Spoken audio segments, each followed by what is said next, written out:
নবীনছড়া একটা দুর্ঘটনা ঘটেছে গতকালকে। এটা খুব মর্মান্তিক দুর্ঘটনা। এটা খুব মর্মান্তিক এই কারণে, একই পরিবারে হলেও এরা দুই ভাই বোন গতকালকে বিজলি আকর্ষণে এরা এখানে নিহত হয়েছে। তাদের আত্মা তো আমরা কামনা করি, সদ্গতি কামনা করি। পাশাপাশি এই যে মর্মান্তিক ঘটনা, এটাই এলাকাতে সমস্ত মানুষের কাছে একটা বেদনাদায়ক বেদনাদায়ক হয়ে উঠেছে।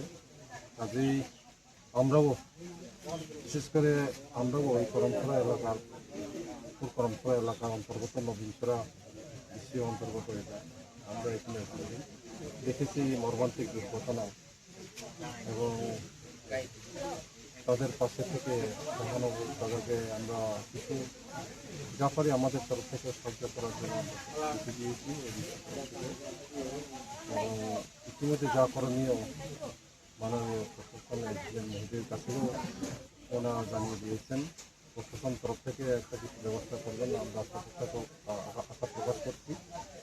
এবং একটা এই যে শোকাহত পরিবারে তাদের সান্ত্বনা দেওয়ার জন্য আমরা